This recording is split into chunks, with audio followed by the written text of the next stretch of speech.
Hello? Sweetheart? Are you home? There you are!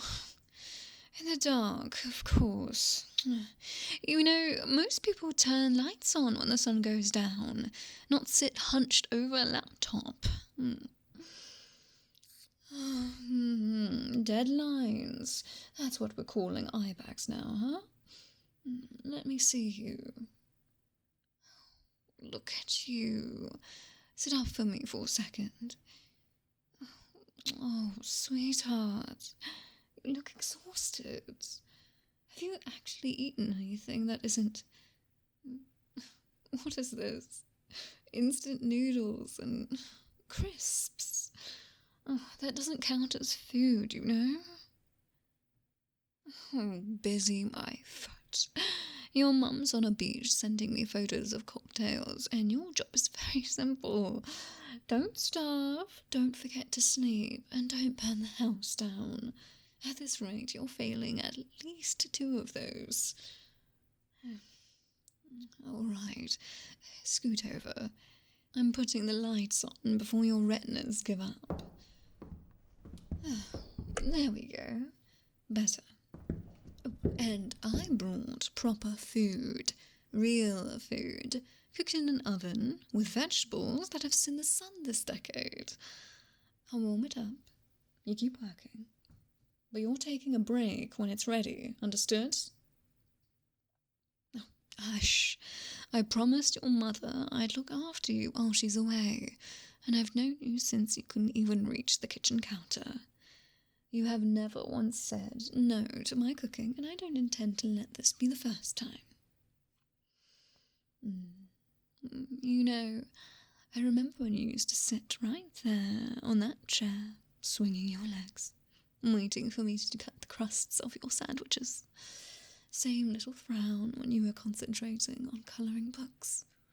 Now it's whatever that terrifying spreadsheet that is. It's grown-up things. Let me look when the food's in. I've done enough of those to wallpaper this kitchen, you know. All right, show me.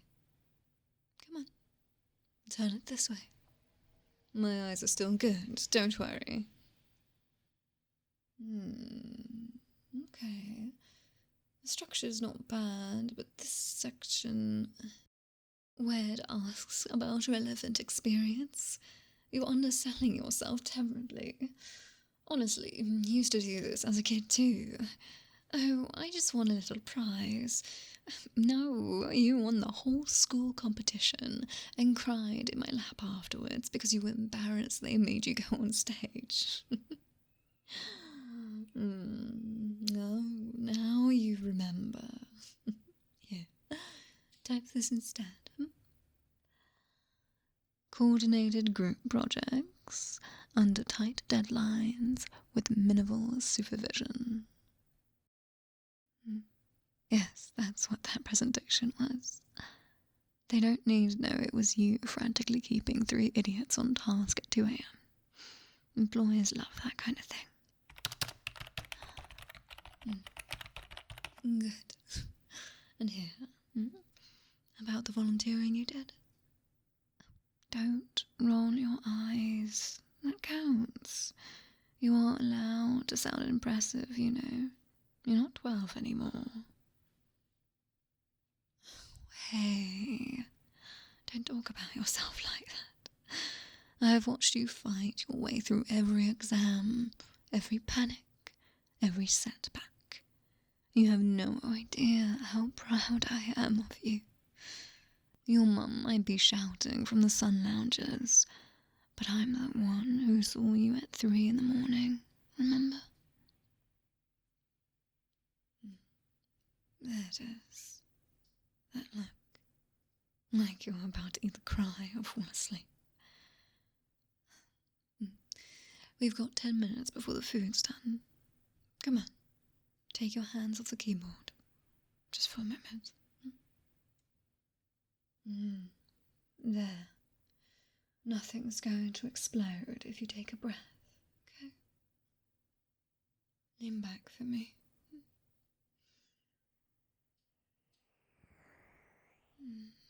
You're burning up. How long have you been stressing like this? All week. Oh, of course. And when exactly were you planning on telling anyone? Or did you think you'd just quietly combust in your bedroom and I'd find a little pile of ash and old lecture notes? Oh, there's a laugh. I miss that sound. You were a loud little thing, you know that? Could hear you from the streets when you were playing in the garden. You used to come round and your mum would say, "Go see what they've got into now. I can't watch."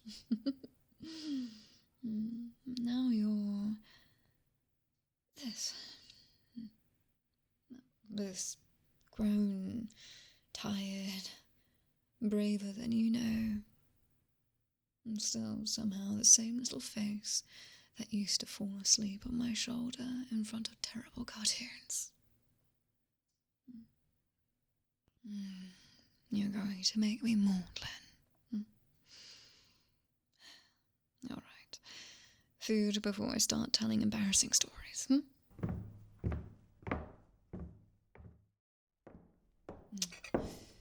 Eat. No, properly. Fork in hand. That's it. Don't give me that look. I've seen you put away an entire pizza. You can manage roast vegetables. Better? Thought so. I made extra so you'd have leftovers. You can microwave them when I'm not here. Why, yes. Someone has to keep you alive while your mother's gallivanting about. Besides, my evenings are quiet. It's nice to have someone to fuss over again. Oh, I know you do. You'd pretend to hate her when you were younger, stomp your little feet and insist you were almost an adult, and then you'd come crawling into my lap the moment you were tired. No. No, you don't fit in my lap, I suppose. Yet, you still look at me the same way sometimes. Like you're waiting for me to make it all better with a hug and a biscuit. Finish your food first. One thing at a time. I'm not holding a grown adult who hasn't cleared their plate. There are lines even I don't cross. All right, mighty scholar. You have two options. Go back to staring at that screen until your brain leaks out of your ears, or sit here with me and watch something silly for an hour while we let your cortisol levels drop below fire hazard. Before you say anything, you don't even have to talk. Just lie there, eat the last of the garlic bread, and let me be background noise. I used to do it all the time. Did you now? Come on then, your usual spot. Oh, sorry, I didn't mean to jostle you. Do you remember when you got that flu that winter and I camped out on this very sofa for 3 nights? Yeah. Your mum was run ragged, bless her. You were so clingy, wouldn't let anyone near you except me. Had your little hands fisted in my jumper like I was going to disappear if I moved an inch. Oh, that's right, yeah. I had my hand on your back. You'd curl up against me and I'd rub circles between your shoulder blades until you finally stopped shivering. Old habits die hard, I suppose. There. Breathing a bit better now. Good to see. You're still very simple in some ways. Bit of food, a warm hand on your back, and you unwind like a cat. Sweetheart, you have no idea what that means to me. I spent half your childhood terrified I was going to do something wrong. You weren't mine, but God's sake, sometimes I felt like you were. Your mum trusted me with so much of you. And yet, here you are, grown, still letting me hold you like this.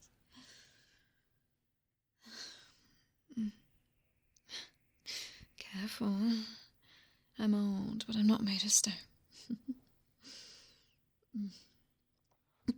I mean, my joints. Don't laugh. Knees go fast, then back, and then... Oh, don't look at me like that. No, I don't look old. Oh, you're charming. Your mum said you'd grown up knowing exactly what to say to get yourself out of trouble. Didn't realise you'd use it on me.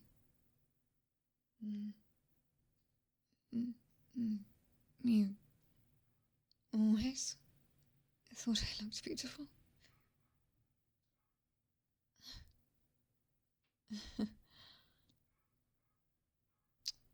I didn't know you had a crush on me.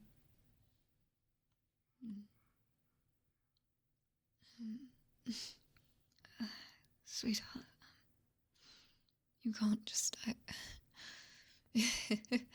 you can't just drop that on a woman and expect her to behave herself, you know? I suspected, perhaps, the way you'd go quiet when I walked into a room as you got older. The way you'd suddenly remember you needed help or something when your mum went out. But I told myself I was imagining it, because the alternative... The alternative was that the little one I used to carry around on my hip was looking at me the way grown people look at each other. And I wasn't allowed to see you that way. It would have been wildly inappropriate. Yes, you are an adult now. Yes. I'm painfully aware of that. Every time I come over, I seem to notice some way you've changed. Your voice, your shoulders, the way you look at me when you think I'm not paying attention. It's disconcerting in ways I don't have polite words for. Of course you like that. You always did like pushing boundaries. First it was staying up past your bedtime, and now it's... this, I suppose.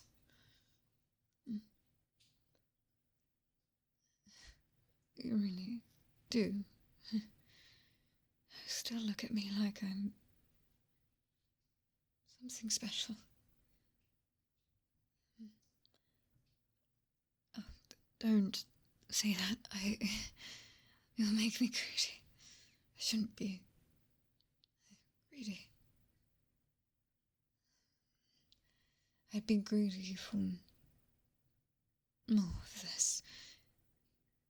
More of you. More evenings where it's just us and I don't have to hand you back at the end and remember where the lines are.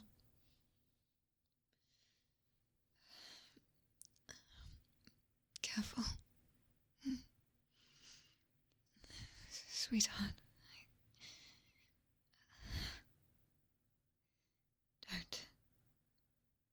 don't do that unless you mean it.